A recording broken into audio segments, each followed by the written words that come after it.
Well, the Tuskegee Airmen, known for their painted red tails of the P-51 Mustangs they flew in World War II, are the first black aviators in the U.S. Army Air Corps. But these men were guided by the lesser-known Tuskegee Weather Detachment. Charles E. Anderson was a weather officer with the Tuskegee Weather Detachment, and after years in the service, he found himself here in Wisconsin at the University of Wisconsin-Madison, using his skills that he learned to expand the world of meteorology.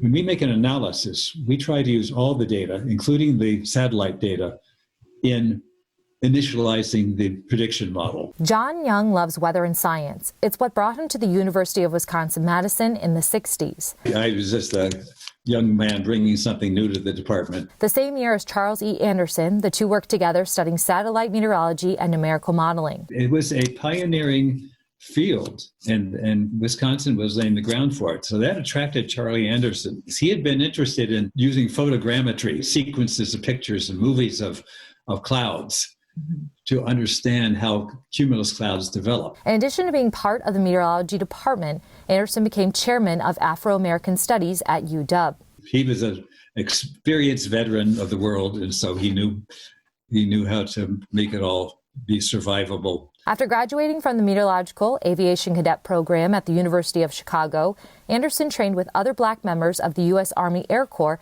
at the Tuskegee Army Airfield in Alabama. At Tuskegee, he taught black pilots about how weather impacted flying.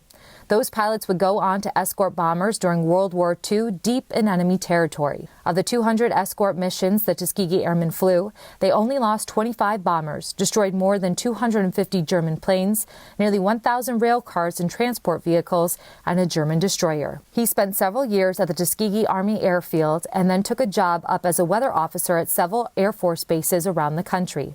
He eventually became the first African American to earn a PhD in meteorology from MIT. In 1966, Anderson started working at UW-Madison, bringing along decades of experience during a turbulent time on campus. At times, he had to use that maturity in some intricate things going on when he thought that there was unfairness in the university in some smaller issues. He quietly would work behind the scenes. John Young calls Anderson knowledgeable, strategic, and aware. He was savvy. He was a black man working over his whole 40-year career in a white society.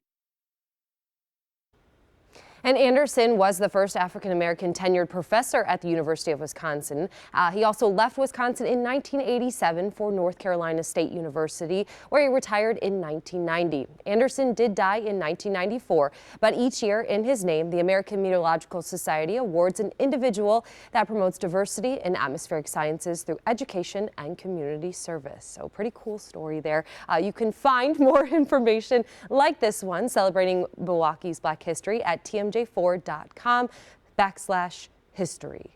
So hopefully you enjoyed that. A little bit of a weather kind of tie in there too, and very cool that he attended, he worked at, the University of Wisconsin for nearly 20 years. Yeah, that's amazing. It was really interesting how you were talking about how he was capturing it with a camera, like how the clouds change. That's how he was learning meteorology. That was amazing. Yes. Thanks, Marissa.